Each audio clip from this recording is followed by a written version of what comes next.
वेङ्कटाद्रिसमं स्थानं ब्रह्माण्डे नास्ति किञ्चन वेङ्कटेशसमो देवो न भूतो न भविष्यति. ओं नमो वेङ्कटेशाय.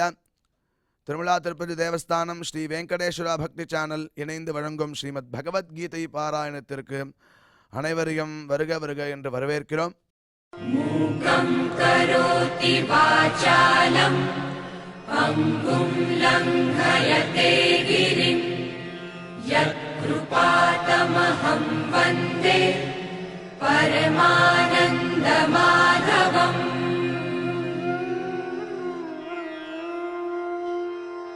करारविन्देन पदारविन्दम् मुखारविन्दे विनिवेशयन्तम् वटस्य पत्रस्य पुटे शयानम् बालं मुकुन्दम् मनसा स्मरामि.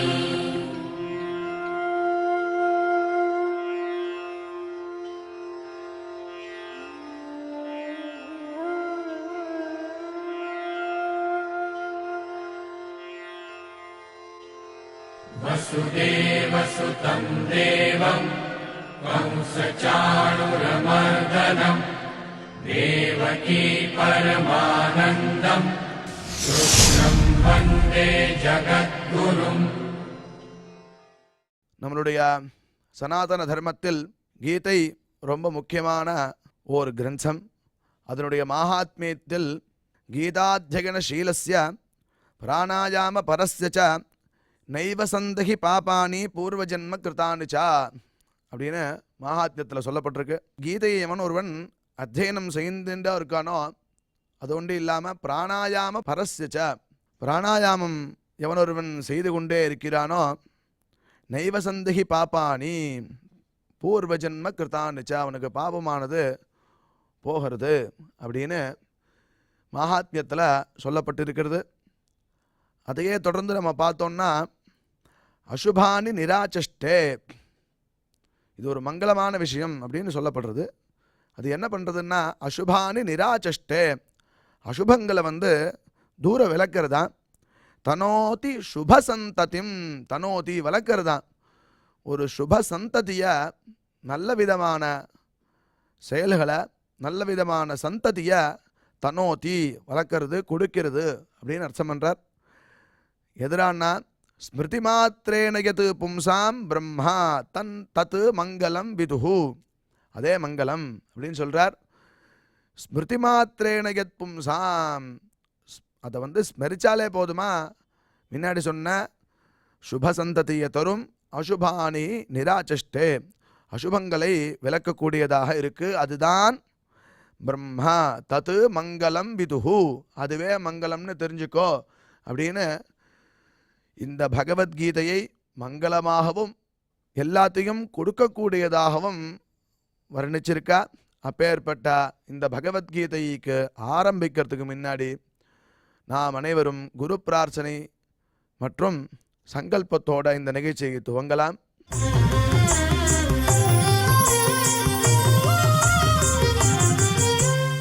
ஸ்ரீ குரு பிரார்த்தனா.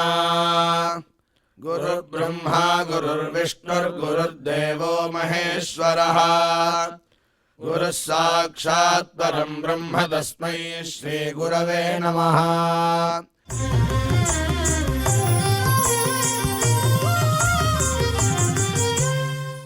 श्रीनिवास प्रार्थना. नमः क्षीराब्धिनाजाय वैकुण्ठाचलवासिने मुकुन्दाय नमो नित्यम् आनन्दाय नमो नमः.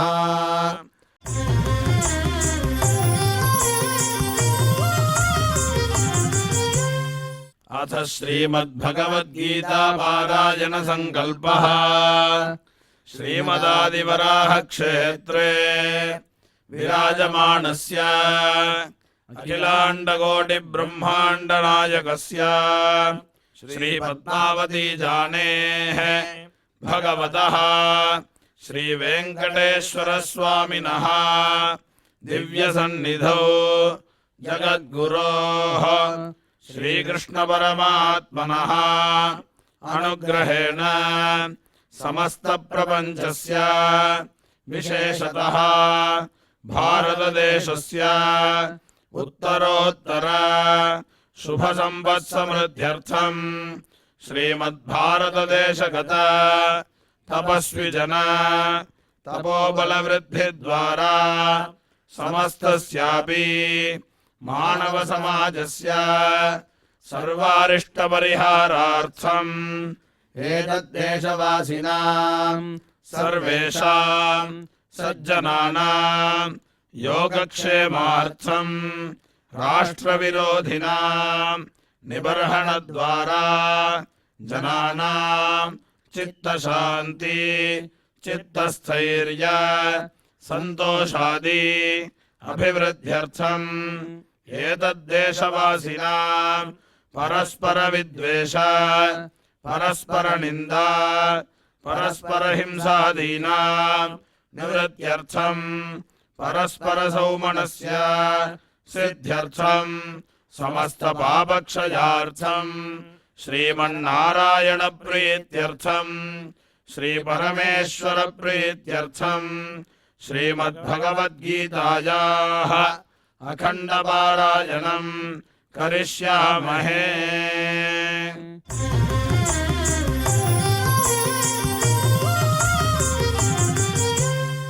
श्रीगीता प्रार्थना श्रीवत्साङ्गं महोरस्कं वनमाला विराजितं शङ्खचक्रधरं देवं कृष्णं वन्दे जगद्गुरुम्।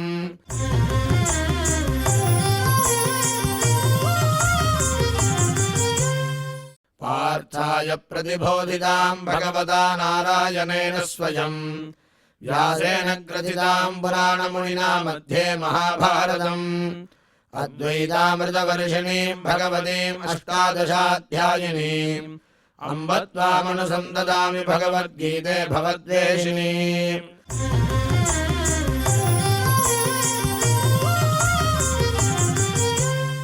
श्रीवेदव्यास प्रार्थना व्यासं वसिष्ठनप्तारं शक्तेः पौत्रमकल्मषम् पराशरात्मजं वन्दे सुखदातं तपोनिधिम्।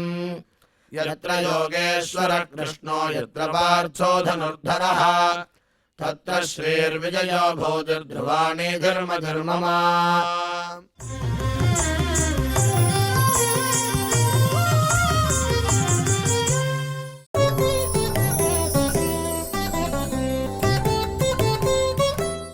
इदं ज्ञानमुपाश्रित्य मम साधर्म्यमागताः सर्गेऽपि नोपजायन्ते प्रलयेन व्यथन्ति च।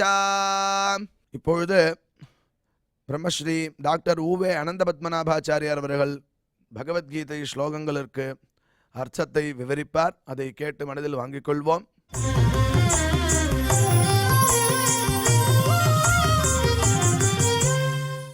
இதம் ஞானமுபாஸ்ரித்ய மம சாதர்ம்யமாகதாः சர்கேபி நோபஜாயந்தே பிரளயேன வியதந்தி ச. ஓம் நமோ பகவதே வெங்கடேஷாய. எஸ்விபிசி தொலைக்காட்சி நேயர்களே, இந்த ஸ்லோகத்தை நீங்கள் ரொம்ப ஜாகிரதையாக கவனிக்க வேண்டிய விஷயம் ஒன்று இருக்குது. இதில் பகவத்கீதையினுடைய எல்லா அர்த்த விசேஷங்களையும் நான் மறுபடியும் உங்களை பார்த்து கொள்ளும்படியாக சொல்லுகிறேன். திருப்பி திருப்பி கேளுங்கோ, திருப்பி கேட்டுட்டே இருக்கோ அப்படின்னு சொல்லியிருக்கேன். அதில் இந்த ஸ்லோகம் ரொம்ப முக்கியமான ஒரு ஸ்லோகம். போன நிகழ்ச்சியில் கடைசியில் முடிக்கச்சே என்ன ஒரு வார்த்தை சொன்னோம் பாருங்கப்பா, எல்லாரும் கண்ணாடி முன்னாடி உட்காந்துக்கோங்க, அப்போ தான் பகவத்கீதை கேட்கச்சே நாமெல்லாம் ரிஃப்ளெக்ட் ஆகும்னு தெரிஞ்சுக்கணும்னு சொன்னேன். அது வரப்போகிறது. அடுத்தது சத்துவம்னா என்ன, ரஜஸ்னா என்ன, தமசுனா என்ன, இந்த 3 குணங்களுடைய காரியங்கள் என்ன என்பது இந்த அத்தியாயத்தில் ரொம்ப விஸ்தாரமாக பகவான் அருளி செய்கிறான். நமக்கு சில விஷயங்கள் புரியுறது, சில விஷயங்கள் புரிய மாட்டேன்றது. சில விஷயங்கள் செய்வதற்கு ருச்சி இருக்குது, சில விஷயங்கள் செய்வதற்கு ருச்சி இல்லை. நமக்கு ஆச்சாரிய இடத்துல பிரதிபத்தி வருது, இல்லை ஆச்சாரிய இடத்துல பக்தி வராமல் போயிடுறது. பகவான் இடத்துல சில சமயம் ரொம்ப பிரீத்தியோடு ஈடுபடுறோம், சில திருவாராதனங்கள் ஸ்ரத்தையோடு பண்ணுறோம், சில சமயம் சரி போனால் போகிறதுன்னு விட்டுரும். இப்படி மைண்டு வேவரிங் மைண்டாக இருக்கே சுவாமி, மாறிண்டே இருக்கே, ஒரு மாதிரி டிஸ்டர்ப்டாக இருக்கே, டிஸ்ட்ராக்ஷனாக இருக்கே, டைவர்ஷனாக இருக்கே, இதை என்ன பண்ணலாம் அப்படின்னு கேட்டால், இதெல்லாம் சத்வ ரஜஸ் தமசனுடைய காரியங்கள் என்பதை அழகாக பாகுபடுத்தி பகவான் சொல்ல போகிறான். இதெல்லாம் ஒரு பக்கம் இருக்கட்டும். நாம் எல்லாரும் சொல்கிற ஒரு வார்த்தை என்னன்னா, அவள்லாம் ஒரு கேள்வி கேட்குறா, அந்த கேள்விக்கு நம்மளால் பதில் சொல்ல முடியல. அந்த அவாள்லான்றா எவாள்லாம் அவான்றியப்பா யாரை சொல்கிற? யாரோ சில பேர் கேள்வி கேட்குறான்றதில்ல, இவருக்கே டவுட்டு. அதனால் அந்த யாரோ ஒருத்தர் பேரில் ஒரு பழியை போடுவார். என்ன கேள்வி கேட்கிறான்னா, சுவாமி ராமானுஜ சம்பிரதாயத்தின் படியாக நீங்கள் எல்லோரும் சரணாகதி செய்து கொண்டால் மோட்சம் என்று சொல்லுகிறீர்கள். ஓகே ஃபைன், சரணாகதி பண்ணால் மோட்சம் அப்படின்னு ஏற்படுறது கரெக்டு, புரிஞ்சுடுது. ஆனால் என்ன ப்ராப்ளம்னா, இப்போ பிரளயம் வந்துடுத்துனா பகவான் மீண்டும் சிருஷ்டிக்க போகிறான் அல்லவா? அப்பொழுது பிரளயத்தில் மீண்டும் அவன் சிருஷ்டிக்கிறான் என்றால் மோட்சத்திற்கு போன ஜீவ வர்க்கங்களுக்கு மீண்டும் தேக சம்பந்தம் ஏற்படும் அல்லவா? கேள்வி புரியுறதா? இந்த கேள்வி தான் எல்லார் மைண்ட்லேயும் உட்காந்துருது. சரணாகதி பண்ணிட்டா மோட்சம், ஓகே ஃபைன். ஆனால் மோட்சத்திற்கு போனோன்னா மீண்டும் பகவான் சிருஷ்டிக்க ஆரம்பிக்கும் பொழுது ரீப்ரொடக்ஷன் பண்ணுறானோ இல்லையோ, ரீக்ரியேஷன் பண்ணுறானோ இல்லையோ பகவான், அப்போ மீண்டும் அவன் சரணாகதி பண்ணிட்டவன் மோட்சத்திலிருந்து வந்து பிரகிருதி மண்டலத்தில் பிறப்பான் அல்லவான்னு ஒரு கேள்வி வருது இல்லையா? அந்த கேள்விக்கு பகவான் இங்கே பதில் சொல்கிறான். இங்கே பாருங்க, பிரபத்தி செய்து கொண்டு மோட்சத்திற்கு சென்றவனுக்கு ஒரு பொழுதும் திரும்பி வருதல் என்பது கிடையவே கிடையாது. இது பின்னாடி சொல்லக்கூடிய அர்த்தம்தான். ஆனால் இங்கே ஒரு கோடு காண்பிக்கிறேன். மாமுபேத்திய புனர்ஜன்ம துக்காலயம் அசாஸ்வதம் நாப்னுவந்தி மகாத்மான சம்சித்திம் பரமாங்கதாக ஆப்ரம்ம புவனால்லோகாக புனராவர்த்தினோர்ஜுன மாமுபேத்தியத கௌந்தேய புனர்ஜன்ம ந வித்யதே என்று தன்னை அடைந்தவனுக்கு மீண்டும் சம்சார பிணி என்பது கிடையவே கிடையாது, மறுபடியும் அவன் திருப்பி வருதல்ன்றது கிடையவே கிடையாதுன்னு நிரூபணம் பண்ணுறான் பெருமான். இப்பொழுது இங்கே 14வது அத்தியாயத்தில் சொல்லும் விஷயம் ஆத்ம விஷயமாயிருந்தாலும் இதையும் நாம் புரிந்து கொள்ளலாம் என்பதற்காக அடியேன் சொன்ன விஷயம். சர்க்கேபி நோபஜாயந்தே பிரளயே ந வியதந்தி ச, இந்த வார்த்தையை அண்டர்லைன் பண்ணி வச்சுக்கோங்க. சர்க்கேபி புனଃசர்க்கம்னு அர்த்தம், மீண்டும் சிருஷ்டிக்கப்படும் சமயத்தில் அப்படின்னு அர்த்தம். சர்க்கே அபி ந உபஜாயந்தே, மறுபடியும் சிருஷ்டிக்கப்படும் காலங்களில், சிருஷ்டி காலங்களில் இவர்கள் பிறக்க மாட்டார்கள். அதே மாதிரி பிரளயத்தில் ந வியதந்தி என்றால் பிரளயத்தில் ஞான சங்கோச்சாதிகளை இவர்கள் அடைய மாட்டார்கள். இதை புரிஞ்சுட்டாலே போகிறோம். பாருங்க, இந்த ஒன்றுமில்லை, இந்த ஆத்ம தத்துவ யாதாத்ம ஞானம் பெற்றவர்கள் இருக்காளே, அவர்கள் சர்க்கத்தில் பிறக்கவும் மாட்டார்கள், பிரளயத்தில் ஞானம் இல்லாமல் கஷ்டப்படவும் மாட்டார்கள்னு சொல்லியாச்சுன்னா, நேர சாட்சாத்தா பகவான் அடைந்தவனுக்கு இந்த கேள்வி வருமா? அது புரியறதுக்காக உங்களுக்கு இதை சொன்னேன். நேர சாட்சாத்தா பகவான் அடைஞ்சு விட்டான் ஒருத்தன். இது ஆத்மாவை தெரிஞ்சுட்டாலே அவ்வளோ பெரிய விசேஷம். பரம் சித்தி உபாகதான்னு யஜ்ஞாத்வா முனைய சர்வேன்னு எத்தனையோ மகரிஷிகள், எவ்வளோ மகான்கள், அவள்லாம் இதை தெரிஞ்சுட்டே அவள்லாம் நல்ல உயர்ந்த கத்தி அடைஞ்சிருக்கான்னா அதுக்கே அவனுக்கு ரீபர்த்து கிடையாதுன்னு சொன்னால், மோட்சம்னு ஏற்பட்ட பிறகு நமக்கு இந்த சந்தேகம் வரவே கூடாது. உண்டோல்லியான சந்தேகம் எல்லாருக்கிட்டையும். சரணாகதி பண்ணா மறுபடியும் சிருஷ்டிக்கச்சே மீண்டும் நான் வருவனா அப்படின்னு ஒரு கேள்வி வருது. அப்புறம் நான் அதுக்கு சரணாகதி பண்ணிக்கணும், சொர்க்காதிகள் போயிட்டு வராமல் இருந்தாங்க. அட பைத்தியமே, இந்த கேள்வியை தெரியாதா பெருமாளுக்கு? நீ எல்லாமே பெரிய புத்திசாலியாக அவன் நினச்சிக்கச்சே பெருமாளே பதில் சொல்ல போகிறார். அவருக்கு தெரியாதா நீ என்ன முட்டாள்தனமாக யோசிப்பேன்னு? ஆகையால் தான் எல்லாத்துக்கும் சேர்த்து பதில் சொல்கிறார். இதம் ஞானமுபாசிரித்ய மம சாதர்மியமாகதாக. இதம் ஞானம், இதம் ஞானம்னா இன்னும் ஆரம்பிக்கவே இல்லை பெருமாள். இப்போ நான் சொல்ல போகிற விஷயம் அப்படின்னு அர்த்தம். இதம் ஞானம், இப்போ நான் என்ன சொல்ல போகிறேன், what I am going to explain you, அதை யார் தெரிஞ்சுட்டு இருக்காளோ அவன் மம சாதர்மியமாகதாக, என்னுடைய சாமியத்தை பெறுவார்கள். சாமியாபத்தின்னு பேர் அதுக்கு. சாமியாபத்தினா இன்னைக்கு 14வது அத்தியாயத்தில் சுவாமியா நம்ம ஏபிஎன் சுவாமி என்ன சொன்னார், ஏதோ சாமியாரை பற்றி சொன்னார்னு. சாமியாரை பற்றி எங்கேயா சொன்னார்? சாமியாபத்தின்னு சொன்னார். அடலாவா, அது சாமியாரை பற்றி இல்லை, சாமியாபத்தி. அதாவது பகவானுக்கு ஈக்குவலான ஒரு தன்மையை அடைகிறான். பகவானுக்கு ஈக்குவலான ஒரு தன்மையை அடைகிறான். இதம் ஞானம் உபாசிரித்ய வக்ஷியமானம் அர்த்தம். Now I am in the second shloka of the 14th chapter. that I am going to explain you about the three gunas, sattvam, rajas, tamas. இதை பற்றி நான் அவனுக்கு எக்ஸ்பிளைன் பண்ண போகிறேன். அதை தெரிஞ்சுட்டா ஒருத்தன் அப்படின்னா அவன் தான் கில்லி, அவன் தான் விசேஷம். மம சாதர்மியமாகதாக, என்ன சாதர்மியத்தை அடைந்தவர்கள், சர்க்கேபி நோபஜாயந்தே பிரளயே ந வியதந்தி ச. அப்போ இந்த அறிவை பெற்றவர்கள் என்னை போன்றே ஆகிறார்கள். அர்ஜுனா, மார்க் மை வேர்ட்ஸ், சிருஷ்டி காலத்தில் அவர்கள் பிறக்கவும் மாட்டார்கள், பிரளய காலத்தில் அவர்கள் மீண்டும் அழியவும் மாட்டார்கள். புரியுதா? சர்க்க காலத்தில் அவர்கள் மீண்டும் பிறக்க மாட்டார்கள், பிரளய காலத்தில் அவர்கள் மீண்டும் அழிய மாட்டார்கள்.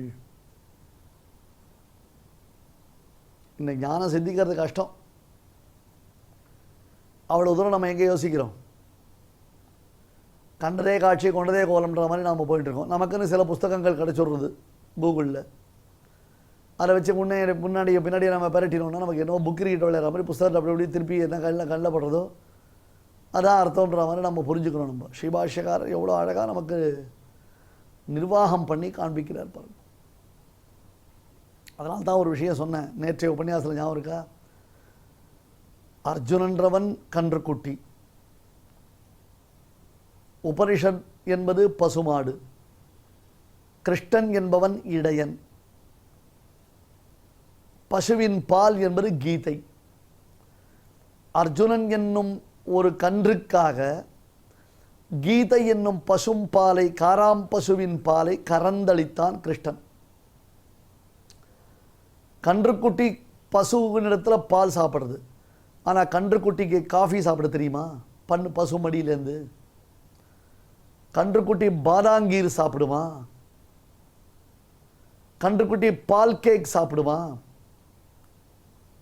கன்றுக்குட்டி அந்த பாலை கலரி திரட்டி பால் பண்ணி சாப்பிடுமா? சாப்பிடாதில்ல. அதுக்கு தெரிஞ்சதெல்லாம் தாயினுடைய மடியிலேருந்து வரக்கூடிய பால் தான். ஆனால் நாம் என்ன பண்ணுறோம்? அந்த பாலில் காஃபி போட்டு சாப்பிட்றோம், அந்த பாலில் சர்க்கரை போட்டு, ஏலக்காய் போட்டு, குங்குமப்பூ போட்டு, பாதாம் பருப்பு அரைச்சி, பிஸ்தா பருப்பு அரைச்சி சாப்பிட்றோம். அந்த பாலை, அந்த பாலை திரட்டி பால்னா கலரி சாப்பிட்றோம், பால் கேக் பண்ணி சாப்பிட்றோம், மில்க் ஷேக் பண்ணி சாப்பிட்றோம். எப்பேற்பட்ட பால்! அந்த பாலில் எவ்வளோ ருச்சியான பதார்த்தங்கள்லாம் நமக்கு கிடைக்கிறது. அந்த மாதிரி ஸ்ரீபாஷ்யக்காருடைய வியாக்கியானம் மில்க் ஷேக் மாதிரி, பாதாங்கீர் மாதிரி, பால் கேக் மாதிரி, ஒரே பால் தான். அர்ஜுனன் கன்றுக்குட்டியாக பாலை மட்டும் பருகினான். நமக்கு ஸ்ரீபாஷ்யக்காரருடைய வியாக்கியானம் கிடைத்திருப்பதினாலே அந்த பால் பணியாரங்கள், பலவிதமான பக்ஷ்யங்களோடு சேர்ந்து நாம் சாப்பிடக்கூடிய பாக்கியத்தை பெற்றிருக்கிறோம். That is the greatness of Swami Ramanuja's commentary. So இது கமெண்ட்ரிக்கு கொடுக்கக்கூடியதான எக்ஸ்பிளனேஷன். அது ஆனந்தமாக இருக்குது, நமக்கு பரமபோக்கியமாக இருக்குது. நல்ல முந்திரி பருப்பு, அது முந்திரி பருப்பு, பாதாம் பருப்பு, பிஸ்தா பருப்புலாம் நல்லா அரைச்சி, குங்குமப்பூ அரைச்சி, நல்ல கற்கண்டு அரைச்சி, சக்கரை போடக்கூடாது, கற்கண்டு அரைச்சி அந்த பாலில் போட்டு கொடுத்தா எப்படி இருக்கும்? அப்படியே ஒரு 2 டம்ளர் 4 டம்ளர் கூட சாப்பிடுவோம் நம்ம. ஏன்? ருச்சி அப்படி இருக்கு. அது ஆளவந்தாருடைய கீதார்த்த சங்கிரகம், சுவாமி எம்பெருமானாருடைய கீதா பாஷ்யம், சுவாமி தேசிகனுடைய தாத்பரிய சந்திரிகை, சுவாமி தேசிகனுடைய கீதார்த்த சங்கிரக ரக்ஷை, சுவாமி தேசிகனுடைய செய்த கீதார்த்த சங்கிரக தமிழ் பாடல்கள், இன்னும் பல ஆச்சாரியர்கள், நம்முடைய சம்பிரதாயத்தைச் சேர்ந்த மகனீயர்கள் ஆங்காங்கு இதற்கு அளித்திருக்கக்கூடிய விரிவுரைகள், வியாக்கியானங்கள், இதெல்லாம் பாலை கொண்டு ஒவ்வொரு விதமாக பண்ணக்கூடிய பணியாரங்களை போன்று, பக்ஷணங்களை போன்று.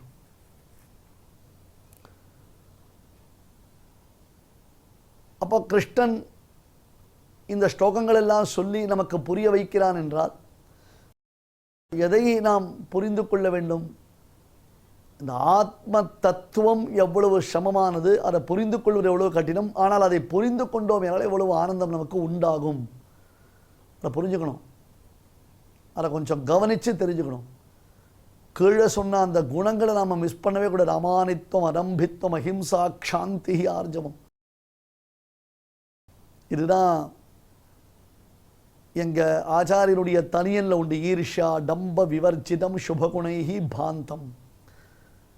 அவருடைய ஆச்சாரியன் தனியன் தாந்தி க்ஷாந்தி தயாதேவி சுபகுணைஹி பாந்தம். அவளால் தான் ஆத்ம குணங்கள் பெற்ற மகான்கள் என்று அந்த குணங்களின் வைசிஷ்டியம் காண்பிக்கப்படுகிறது. இப்படி முக்குணங்களுடைய சேர்க்கையினாலே நமக்கு என்ன உண்டாகும் என்று முன் அத்தியாயத்தில் முன் ஸ்லோகத்தில் சொல்லப்பட்டது. குணங்களுடைய சேர்க்கையினால்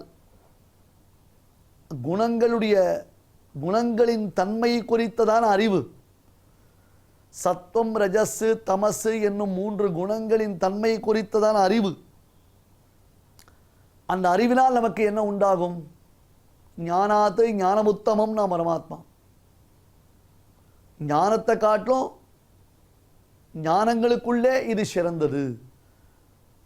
இப்ப இந்த ஸ்லோகத்தினால அந்த ஞானத்தை, முன் ஸ்லோகத்துக்கு இந்த ஸ்லோகத்தில் சம்பந்தம், அந்த ஸ்லோகம் ஞானத்தினால் அடையும் இஷ்டப்பிராப்தி சொல்லப்பட்டது. இந்த 2வது ஸ்லோகம் அதே ஞானத்தினால் நமக்கு கிடைக்கக்கூடிய அனிஷ்ட நிவர்த்தி சொல்லப்படுகிறது. அனிஷ்ட நிவர்த்தி பூர்வக இஷ்டப்பிராப்தி அப்படி சொல்லுவான். அனிஷ்ட நிவர்த்தி பூர்வக இஷ்டப்பிராப்தி. பாருங்க, அமர்தாஞ்சன் தடவிண்டா தலைவலி போகும்ன்றார். எப்படி அமர்தாஞ்சன் தடவிண்டா தலைவலி போகும் அப்படின்னு கேட்டால், அமர்தாஞ்சனை தடவிண்டோன்னா அது தலையில் ஒரு ஹீட்டை உண்டாக்கும். அந்த ஹீட்டை நாம் அனுபவிக்கச்சே நமக்கு தலைவலின்றது ஒன்றுமில்லாமல் போயிடும். அவ்வளோதான் விஷயம். அந்த ஹீட்டு, அமிர்தாஞ்சன் தடவிக்கச்சே வரக்கூடிய ஹீட்டு தலைவலியினால் ஏற்பட்டதான வலியை விட டாமினேட் பண்ணும். புரிஞ்சுதா உங்களுக்கு? அந்த மாதிரி இப்போ நமக்கு ஒன்று நிவர்த்தி ஆச்சுன்னு சொன்னால், தலைவலி மாத்திரை சாப்பிட்டோம்னா, தலைவலி மாத்திரை சாப்பிட்டதுனால வயிற்று ஒருத்தனுக்கு வந்ததுன்னா, வயிற்று வலிக்கு மாத்திரை சாப்பிட்டான்னா, வயிற்று வலி சாப்பிட்டதுக்கு மாத்திரை சாப்பிட்டதுக்கு ஒருத்தருக்கு ஜுரம் வந்ததுன்னா அது பிரயோஜனம் இல்லை. இப்போ தலைவலி போயிடுத்து, வயிற்று வலி போயிடுத்து, ஆனால் வேற வந்துடுத்துன்னா அப்படி இருக்கக்கூடாது. அனிஷ்டமும் நிவர்த்தியான இஷ்டமும் நமக்கு லபிக்கணும், கிடைக்கணும். அனிஷ்டமும் போகணும், இஷ்டமும் கிடைக்கணும். முதல் ஸ்லோகத்தில் இஷ்டப்பிராப்தி காண்பிக்கப்பட்டது. இப்போ 2வது ஸ்லோகத்தில் இந்த 14வது அத்தியாயத்தில் அனிஷ்ட நிவர்த்தியானது சொல்லப்படுகிறது. ய ஏனம் வேத்தி புருஷம் பிரகிருதிம் ச குணைஹி சஹ சர்வதா வர்த்தமானோபி நச பூயோபி ஜாயதே. இது 13வது அத்தியாயத்தில் சொல்லப்பட்ட ஒரு ஸ்லோகம் இல்லையா? 13வது அத்தியாயத்தில் சொல்லப்பட்டதான ஒரு ஸ்லோகம் இது. ய ஏனம் வேத்தி புருஷம், இதை கரெக்டாக ஒருத்தன் நன்னா தெரிஞ்சுட்டானேயானால் என்று ஆரம்பித்தார். பிரகிருதிம்ச குணை சக, ஆத்மாவையும் தெரிஞ்சுக்கோ, பிரகிருதியையும் தெரிஞ்சுக்கோ, சத்வரஜஸ்தமோமயமான இந்த பிரகிருதியையும் தெரிஞ்சுக்கோ. குணை சக சர்வதா வர்த்தமானோபி நசபூயோபி ஜாயத்தே. அவன் என்னதான் அவனுக்கு இந்த சம்பந்தம் இருந்தாலும் மீண்டும் அவனுக்கு பிறவி என்பது கிடையவே கிடையாது. அப்ப பிரகிருதி, புருஷன், குணங்கள் இவற்றை எவனொருவன் தெளிவாக அறிந்திருக்கிறானோ அவனுக்கு பிறவி இல்லை. இந்த பிரகிருதி புருஷர்களை பற்றியதான தெளிவு 13வது அத்தியாயத்தில் உபதேசிக்கப்பட்டது. குணங்களை பற்றியதான அறிவை 14வது அத்தியாயம் நமக்கு உபதேசிக்கிறது. பிரகிருதி, புருஷன், குணங்கள், இது 3 விஷயம் தெரிஞ்சுக்கணும். 13வது அத்தியாயம் பிரகிருதியை பற்றியும் புருஷனை பற்றியும் சொல்லித்து. இப்போ 14வது அத்தியாயம் அந்த பிரகிருதி புருஷன் அதை காட்டிலும் வேறுபட்ட குணங்கள் இருக்கு, அந்த குணங்களை 14வது அத்தியாயம் நமக்கு எக்ஸ்பிளைன் பண்ணுறது. இப்போ இதை யார் தெரிஞ்சுக்கிறாளோ அப்பேற்பட்டவனுக்கு தான் கீழே என்ன ஒரு பயன் சொல்லுது? சர்க்கேபி நோபஜாயந்தே பிரளயேன வியசந்தின்னு சொன்னாரோ இல்லையோ? சர்க்கத்திலையும் அவன் பிறக்க மாட்டான், பிரளயத்திலையும் அவனுக்கு ஞான சங்கோச்சம், அதாவது பிரளயத்தில் இறத்தல், சர்க்கத்தில் பிறத்தல் என்பது அவனுக்கு கிடையாதுன்னு சொன்னாரோ இல்லையோ? அது உண்டாகும். இந்த பேசிக் ரொம்ப நம்ம தெரிஞ்சுக்கணும். இப்போ அடுத்தடுத்த சத்தம்னா என்ன, ரஜசன என்ன, தமசன சொல்லும் பொழுது நமக்குள்ள ஒரு பெரிய பశ్చాத்தாபம் உண்டாகும். ஐயோ, நம்மக்கிட்ட இதில் எது இருக்குது? பகவத்கீதையை அட்ராண்டமாக கேட்குறது பிரயோஜனம் இல்லை சுவாமி. பகவத்கீதையினுடைய ஒவ்வொரு வார்த்தையும் நம்முடைய வாழ்க்கையில் ஒவ்வொன்றையும் நாம் கடைபிடிப்பதற்கு, அதுவும் குறிப்பாக இந்த 13, 14வது அத்தியாயத்தில் சொல்லப்படக்கூடிய குணப்பண்புகள் ஒருவனுக்கு வாழ்க்கைக்கு மிகச்சிறந்த வழிகாட்டிகள். எல்லாத்துக்கும் சோர்ந்து போயிடுறோம், எல்லாத்துக்கும் நமக்கு சுயபட்சலாபமானது ஏற்படுறது, எல்லாத்துக்கும் நம்ம இன்னொருத்தர்கிட்டேருந்து ஒரு பரிதாபத்தை எதிர்பார்க்கிறோமே, அதெல்லாம் தூக்கி போட்டுட்டு நாம் நம்முடைய வாழ்க்கையில் மேலே மேலே மேலே நாம் வரத்துக்கு அற்புதமான ஒரு வழிகாட்டியாக திகழக்கூடியவர்கள் இந்த குணங்கள். நமக்கு ஆத்மாவலோகனம் சித்திக்கிறதோ இல்லையோ அதை பற்றி தெரியாது, ஆனால் ஆத்ம குணம் சித்திக்கணும். அப்போ யாருக்கு இது தெளிவான விஷயமாக, பிரகிருத்தின்னா வேறு, புருஷன்னா வேறு. பிரகிருத்தியினுடையதான விகாராஸ்பதமான ஒரு தன்மை, புருஷனிடத்தில் மாறுபடாத ஒரு தன்மை, எந்த தேகத்தில் புருஷன் சம்பவித்தாலும், எந்த தேகத்தினுடைய சம்பந்தம் அந்த புருஷனுக்கு ஏற்பட்டிருந்தாலும் அந்தந்த தேக பிரயுக்தமான தர்மங்கள் புருஷனான ஆத்மாவை பாதிக்காது என்பதை தெரிந்து கொள்ள வேண்டும். அதை சூக்ஷ்மமாக தெரிஞ்சுக்கணும். அதுக்கு மேலே ஒரு பெரிய கேள்வி வந்தது. சுவாமி, இந்த உபன்யாசத்தை ஆரம்பிக்கச்சே நீங்கள் ஒன்று சொன்னேள், மம சாதர்மியமாகத்தாகான்னு சொன்னேளோ இல்லையோ. மம சாதர்மியமாகத்தாகான்னு அர்த்தம் பகவானை போன்ற ஒரு நிலையை அவர்கள் பெறுகிறார்கள் அப்படின்னு சொன்னார். இது பிரம்மசூத்திரங்களிலும் சொல்லப்பட்டது. நமக்கு ஒன்றே ஒன்று தான் கிடையாது, ஜெகத்பதித்துவம் கிடையாது, ஷியப்பதித்துவம் கிடையாது. நாம் போய் திருமகள் கேள்வினா இருக்க முடியாது. பிராட்டின்றவள் நமக்கு தாய், எப்பொழுதுமே அவளை அப்படி தான் நாம் அனுபவிக்கிறோம். திருமகள் கேள்வினா இருக்க முடியாது. அதே மாதிரி ஜகத்திற்கு நாம் சுவாமியாக இருக்க முடியாது. அனுபவிக்கலாம், அதில் ஒன்றும் குறைச்சலே கிடையாது. அப்படின்னா பெருமாளுக்கு சாமியமாகிறாருன்னா என்ன அர்த்தம்? மம சாதர்மியமாகத்தாகனா பகவானுக்கு சாமியம், நிரஞ்சன பரமம் சாமியம் உபைத்தி என்று சுத்தி வாக்கியம் சொல்லுகிறது. என்றால் இங்கே தான் ரொம்ப சூக்ஷ்மமாக ஒரு விஷயத்தை கவனிக்கணும். அத்வைத சம்பிரதாயத்தில் ஜீவன் என்பது ஒன்று தனியாக கிடையாது. பிரம்மம் மட்டும்தான் சத்தியம், அந்த பிரம்மம் மட்டும்தான் ஒன்றாக இருக்கிறது, அது மட்டுமே அநேகமாக தெரிகிறது. ஏனென்றால் சில அவித்தியினுடைய சம்பந்தத்தினாலே என்பது அத்வைத சித்தாந்தத்தினுடைய கொள்கை. ஆனால் ராமானுஜ சம்பிரதாயம் நத்வேவாகம் ஜாதுநாசம் நத்வம் நேமே ஜனாதிபாக நச்சைவன பவிஷ்யாமஹா சர்வே வயமதஃபரம் என்று 2வது அத்தியாயத்தில் 12வது ஸ்லோகத்தில் பகவான் உவாச்ச என்று பெருமாள் உபதேசத்தை ஆரம்பிக்கிறான். அங்கேயே பெருமாள் என்ன பண்ணுறான், அநேக விதமான ஜீவாத்மாக்களை காண்பிக்கிறான். நத்வேவாகம் ஜாதுநாசம் அப்படின்னு பெருமாள் என்ன பண்ணுறான், அநேக ஜீவாத்மாக்களை சொல்கிறான். கோடான கோடி ஜீவாத்மாக்களை சொல்கிறான். இந்த ஜீவாத்மாக்கள் அனைவரும் ஒரே தன்மையை உடையவர்கள் என்று தானே சொல்ல வேண்டுமே தவிர்த்து ஜீவாத்மா என்றால் ஒன்றே ஒன்று என்று சொல்ல முடியாது. அப்போ முக்தியில் பகவானை போல் ஆகிறான் ஜீவன் என்றால், அந்த மோட்ச தசையில் பகவான் என்பவன் வேறு, ஜீவன் என்பது வேறு என்னும் பேதம் நன்கு தெரிகிறது. ஆனால் இந்த ராமானுஜ மதத்திற்கு விசிஷ்ட அத்வைத்தம் என்பதாக பெயர். விசிஷ்ட அத்வைத்தம் என்றால் ஜீவனுக்கும் பிரம்மத்திற்கும் அல்லது பிரம்மத்திற்கும் அச்சேதனத்திற்கும் என்ன சம்பந்தம்? ஷரீர ஷரீரிபாவ சம்பந்தம். ஷரீர ஷரீரிபாவ சம்பந்தம். இதெல்லாம் ஒரு தடவைக்கு 10 தடவை கேட்டு கேட்டு கேட்டு கேட்டு கேட்டு மனசில் வாங்கிண்டா தான் புரியும். சாஸ்திரார்த்தம் நமக்கெல்லாம் சாஸ்திரம் ரொம்ப அலட்சியமாக போயிடுத்து சுவாமி. அந்த காலத்தை போல் சிரமப்பட்டு சாஸ்திர ஞானத்தை சம்பாதிச்சோன்னா அருமை தெரியும். பணத்தினுடைய அருமை தெரியறது ஏன்னா கஷ்டப்பட்டு சம்பாதிக்கிறோம்ன்றதுனால. அப்பா அம்மாக்களுக்கு பணத்தினுடைய அருமை தெரியும் கஷ்டப்பட்டு சம்பாதிக்கிறதுனால. அதே பிள்ளைகளுக்கு பணத்தினுடைய அருமை தெரியாது ஏன்னா அப்பா அம்மா அந்த பிள்ளைகளை செல்வ செழிப்பாக வச்சிருக்கிறதுனால. அந்த மாதிரி சம்பிரதாய ஞானத்தை கஷ்டப்பட்டு சம்பாதித்தால்தான் அதனுடைய ஞானத்தினுடைய அருமை தெரியும். இப்போ நமக்கெல்லாம் அதனுடைய அருமை தெரியாத காரணம் என்ன அப்படின்னு கேட்டால், நாம் அப்படி அருமை இல்லாமல் எருமையாக வளர்கிறோம். நம்ம அது தெரியாமல் வளர்கிறோம். நம்ம அதனுடைய மகிமை தெரியாமல் வளர்கிறோம். ஏதோ காலதேச வர்த்தமானத்தினால பெரியோர்கள் அதனுடைய பெருமையை நம்ம இடத்துல சொல்லாமல் மறைத்து விட்டார்கள். மறைப்பதற்கு காரணமும் நாம தான். நமக்கு இதெல்லாம் பார்த்தா சும்மா போர் அடிக்காது, சும்மா உட்காந்து பேசிட்டு இருக்காது, இதெல்லாம் போர் அடிக்கிறதுன்ற மாதிரி நம்ம அதை நினச்சிட்டு இருப்போம், அதை ஃபீல் பண்ணுவோம். அப்படி இல்லாமல் இதை கொஞ்சம் யோசித்து பாருங்கள். ஷரீர ஷரீரிபாவ சம்பந்தம். அதனால்தான் சுவாமி ராமானுஜர் பிரம்மசூத்திரங்களுக்கு வியாக்கியானம் அருளி செய்த பொழுது ஷாரீரக மீமாம்சா பாஷ்யம் என்று திருநாமம் விட்டார். அந்த புஸ்தகத்திற்கு ராமானுஜர் வைத்த பெயர் ஷாரீரக மீமாம்சா பாஷ்யம். ஆனால் அது அப்புறம் நமக்கு புரியறதுக்காக விசிஷ்ட அத்வைதம் என்று ஒரு வார்த்தையினாலே சொல்லப்பட்டது. ஷரீர ஷரீரி பாவ சம்பந்தம், இதை நாம் புரிஞ்சுக்கணும். அப்போ முக்தியில் பகவானை போல் இந்த ஜீவன் ஆகிறார்கள் என்றால் ஜீவ ஈஸ்வரனுக்குள்ளே பரஸ்பர பேதம் பார்க்கலாம்.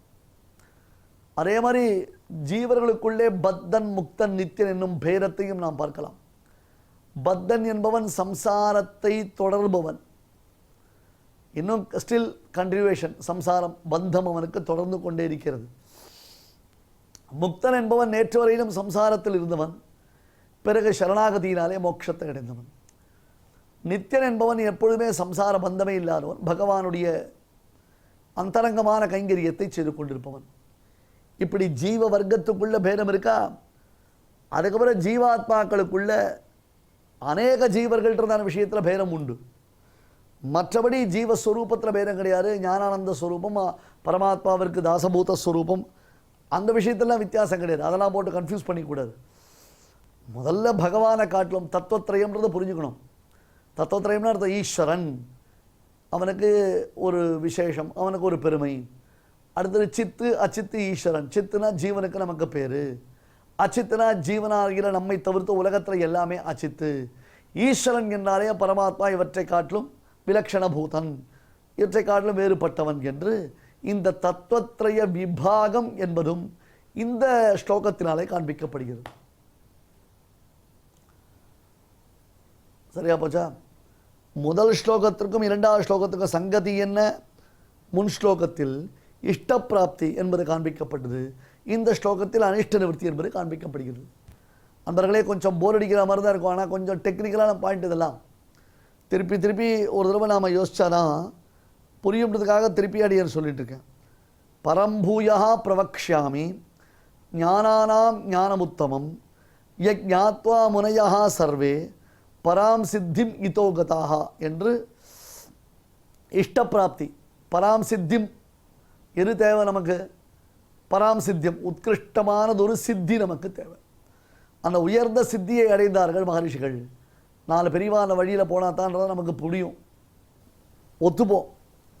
இப்போ என்ன தெரியுமா, பெரியவாளாக அப்படி இருந்தா, பெரியவாளுடைய வாழ்க்கை அப்படி இருந்தது, மகான்களுடைய சரித்திரம் அப்படி இருக்குன்னா, சர்தான் சுவாமி என்னமோ அவள்லாம் இருந்துட்டா, அவள் பாட்டுக்கு கணத்து தவளை மாதிரி இருந்தா, நாங்களாம் அப்படி இருக்க முடியுமான்னு, அவள் இருக்கிறதுலாம் நம்மளால் பண்ண முடியுமான்னு நம்ம உடனே அவளை ஈஸியாக தோஷம் சொல்கிறோம். அவளை கணத்து தவளை, அவளுக்கு அவள் லௌகிக ஞானம் தெரியாது, அவளுக்கு உலகம் தெரியாது. அவள் எவ்வளோ விஷயங்களை அறிந்து எப்படியெல்லாம் அவர்கள் செய்திருக்கிறாள். அந்த காலத்தில் எந்த வசதியும் இல்லாத சமயத்தில் சுவாமி ராமானுஜர் தென் தேசத்திலிருந்து கிளம்பி காஷ்மீர தேசத்திற்கு போய் ஒரு ஓலைச்சுவடியை கொண்டு வந்தார்னா என்ன ஒரு டெடிகேஷன் இருக்கணும், என்ன ஒரு ஜியாகிரபிக்கல் நாலேஜ் இருக்கணும். இங்கேருந்து ரூட் மேப்பு காஷ்மீர தேசத்திற்கு ராமானுஜர் எப்படி சார் கூகுள் மேப் போட்டு போனாரா? யோசிக்கணும். ரங்கநாதரை காப்பாற்றுறதுக்கோசரம் சுவாமி வேதாந்தரேஷகன் முதலானவர்கள் முயற்சி எடுத்து அந்த ரங்கநாதரை ஒரு வழியாக திருமலையில் கொண்டு போய் சேர்த்தார்கள்னா என்ன ரூட் மேப் போட்டு, எப்படி ஜிபிஎஸ் போட்டு போனா அவள்லாம்? அவளுக்கான ஞானம் இல்லை. சொல்லுங்க பார்க்கலாம். கப்பலில் போனால்னா நேவிகேட்டர் எப்படி யூஸ் பண்ணாவா? எங்கே கரை இருக்குது, எங்கே புயல் வரும், எங்கே மழை வரும், எப்படி வரும், கள்ளக்கடல் எப்படி இருக்குன்னு அவள் எப்படி புரிஞ்சுட்டா? 100,000 டைம்ஸ் நம்மளோட அவளுக்கு ஞானம் உண்டு. நமக்கு ஆங்கில அறிவுன்றதான ஒரே ஒரு அறிவை வைத்து கொண்டு அந்த மொழி அறிவை நாம் முழுவதுமான அறிவாக நினைத்து பிரமித்து மற்றவர்களுக்கு எதுவும் தெரியாது என்னும் கர்வத்தில் சுற்றி கொண்டிருக்கிறோம். பரம்பூயா பிரவக்ஷ்யாமி ஞானானாம் ஞானமுத்தமம் யத் ஞாத்வா முனைய சர்வே பராம் சித்திம் இதோகதாம். இதம் ஞானமுபாஸ்ரித்ய, இது அனிஷ்ட நிவர்த்தி. இதம் ஞானமுபாஸ்ரித்ய மம சாதர்மியமாகதாக சர்கேபி நோபஜாயந்தே பிரளயே ந வியதந்தி ச என்று காண்பிக்கிறான். ஏற்கனவே சொன்னது போன்று இனி சத்துவம்னா என்ன, ரஜஸ்ன்னா என்ன, தமசுன்னு என்ன, அவைகள் நம்மளை எப்படி ஆட்டிப்படைக்கின்றன என்பதை நாம் புரிந்து கொள்ளலாம். பிஹேவியர் ப்ராப்ளம் வந்ததுன்னா நம்மக்கிட்ட என்ன ப்ராப்ளம் தெரிஞ்சுக்கிறோம் முடியும். ஒருத்தருக்கு கை காலெலாம் ஷிவரிங் வந்துருக்குன்னா அவருக்கு இந்த ப்ராப்ளம் வந்துருக்குன்னு சொல்கிறான். ஒருத்தருக்கு தலைவலிச்சுன்னு இருந்தால் அவருக்கு இந்த ப்ராப்ளம் வந்துடுது, இதை நீ கண்ட்ரோல் பண்ணாரு சரியாக போய்டுன்றான். அந்த மாதிரி நாம் சுய பரிசோதனை பண்ணிக்கிறதுக்கு ஒரு ரைட் டைம் இது. சத்துவம் நம்மக்கிட்ட இருக்கா, ரஜஸ் நம்மக்கிட்ட இருக்கா, தமஸ் நம்மக்கிட்ட இருக்கான்னு நம்மளை நாமே செல்ஃப் ரியலைசேஷன் பண்ணிக்கிறதுக்கு இது ஒரு சரியான சந்தர்ப்பத்தை பரமாத்மா அருளி செய்திருக்கிறான், அனுகிரகிச்சிருக்கிறான். அதை நாம் சரியாக யூஸ் பண்ணிப்போம். ஸ்ரீமதே பகவதே பாஷ்யகாராய நமஹ. இப்பொழுது அடியேன் சொல்றதை எல்லாரும் திருப்பி சொல்லுங்க. இதம் ஞானமுபாஸ்ருத்ய இதம் ஞானமுபாஸ்ருத்ய சாதர்மியமாகதாः மம சாதர்மியமாகதாः சர்கேபி நோபஜாயந்தே சர்கேபி நோபஜாயந்தே பிரளயேன வ்யசந்தி ச. பிரளயேன வ்யதந்தி ச. இப்பொழுது நாம் அனைவரும் சேர்ந்து பாராயணம் செய்யலாம். இதம் ஞானமுபாஸ்ருத்ய மம சாதர்மியமாகதாः சர்கேபி நோபஜாயந்தே பிரளயேன வ்யதந்தி ச. நம்மளுடைய பாரத தேசத்தில் அநேக விதமான மகான்கள் அவதரித்து நமக்கு நல்வழி காட்டியுள்ளார்கள். அதில் ரொம்ப முக்கியமானவர் நம்மளுடைய பகவத்பாதாச்சாரியால். அவர் பிரஷ்னோத்தர ரத்னமாலிகா அப்படிங்கிற கிரந்தத்தில் ஒரு கேள்வி ஒரு பதில், ஒரு கேள்வி ஒரு பதில் அப்படின்னு வரும். அந்த கிரந்தத்தில் கிம் ஸ்மர்த்தவ்யம் புருஷைஹி, மனிதர்களால் எது ஸ்மரிக்க வேண்டியது அப்படின்னு கேட்குறார். ஹரிநாம சதா ந யாவனி பாஷா அப்படின்னு அவரே பதில் சொல்கிறார். ஹரிநாமத்தை எப்போதும் சொல்லிகிட்டே இருக்கணும், ஸ்மரிச்சுட்டே இருக்கணும், பாக்கி இருக்கிற பேச்சுகள் வேண்டாம் அப்படின்னு சொல்கிறார். அதையே தொடர்ந்து பார்த்தோம்னா சகிருதே உச்சாரிதம் ஏன ஹரிதித்யக்ஷரத்வயம் பத்த பரிகரஸ்தேன மோக்ஷாய கமனம் பிரதி அப்படின்னு சாஸ்திரம் சொல்லி கொடுக்கறது. சகிருதுச்சாரிதம் ஏன ஒரே ஒரு தொன் சொன்னால் போதுங்கிறார். ஹரிஹி ஹரி ஹரி ஹரி அப்படின்னு சொல்லிகிட்டே இருந்தால் போதுமா? அக்ஷரத்வயம் 2 அக்ஷரம் அது சொன்னால் இவன் மோட்ச சாதனத்துக்கு அந்த பிரயாணத்திற்கு இவன் ரெடி ஆயிடுறான். பகவான் அவனுடைய மோட்சத்தையே கொடுக்கறதுக்கு, அவனுடைய திருவடியை கொடுக்கறதுக்கு சித்தமாக இருக்கான் அப்படின்னு சொல்கிறது இந்த சாஸ்திரம். அப்பேற்பட்ட பகவன் நாமோச்சாரணம் இப்பொழுது நடக்க போகிறது. நாம சங்கீர்த்தனம், அதை கேட்டு மகிழ்வோம். ऋणो झुणो रे भ्रमरा, ऋणो झुणो रे भ्रमरा, ऋणो झुणो रे भ्रमरा, ऋणो झुणो रे भ्रमरा, सांडी तू अवगुण रे भ्रमरा, सांडी तू अवगुण रे भ्रमरा,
இந்த நிகழ்ச்சியில் இதுவரை நாம் செய்த பாராயணத்தில் ஏதேனும் அக்ஷர தோஷம் ஏற்படுத்தியிருந்தால் அதை நிவர்த்திக்கும் பொருட்டு பகவானிடம் க்ஷமா பிரார்த்தனை செய்வோம்.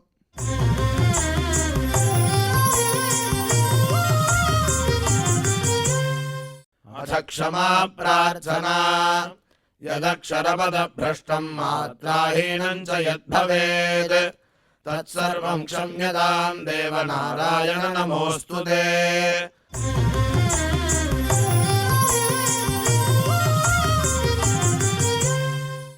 अथ भगवत्समर्पणम् कायेन वाचा मनसेन्द्रियैर्वा बुद्ध्यात्मना वा प्रकृते स्वभावात् करोमि यद्यत् सकलं परस्मै नारायणायेति समर्पयामि।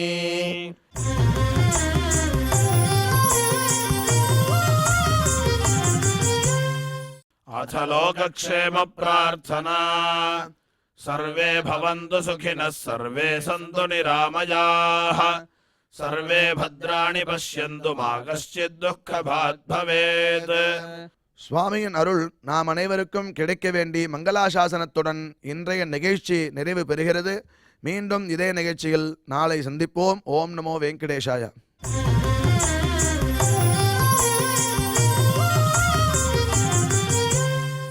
अथ मङ्गलम् श्रियः कान्ताय कल्याणनिधये निधयेऽर्थिनाम् श्रीवेङ्कटनिवासाय श्रीनिवासाय मङ्गलम्।